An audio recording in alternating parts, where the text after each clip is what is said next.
Grand jury sent down 9 findings and recommendations to the city of Hanceville, which include a rampant culture of corruption, abolishing the police department, and the death of a Hanceville dispatcher was the direct result of the Hanceville Police Department's negligence. These officers find themselves on the opposite end of the laws they were sworn to uphold. 5 officers, including the Hanceville Police Chief, arrested following an extensive probe into the department. Dispatcher Chris Willingham was found dead in his office in August. His cause of death was the toxic effects of fentanyl and other drugs.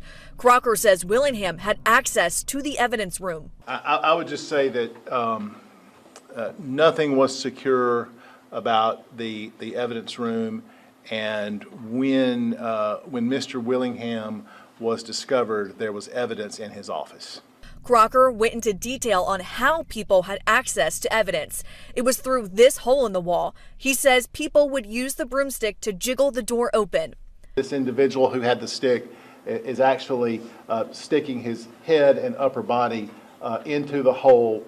Crocker says evidence tampered with includes cases in Hanceville Municipal Court and in state court. I am not optimistic about the ability to prosecute cases with tampered evidence. The question remains how many that will be. We're working on that. One is too many. Grand jury found the Hanceville Police Department is acting more like a criminal enterprise than law enforcement and a threat to public safety. The recommendations have been made to the public at large, and then whatever action is taken will be up to the mayor and the council. We went to Hanceville City Hall to ask the mayor what's being done to correct the corruption. The city's lawyer handed us a statement and answered a few questions, including about the future of the police department. That's something that will have to be addressed by the council and the mayor at a meeting. Coleman County Sheriff Matt Gentry says if the police department is disbanded, the sheriff's office would take over. Preparations are underway right now, although no formal request has been made. We will do what is necessary to protect our citizens in Hanceville, because they're not just citizens of Hanceville, they're citizens of Coleman County.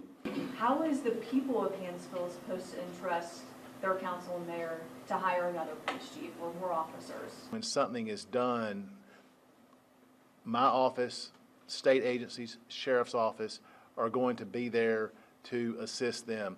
The mayor and the council have pledged their full cooperation with this process going forward, and I take them at their word. In Hanceville, Megan Scarano, ABC 3340 News.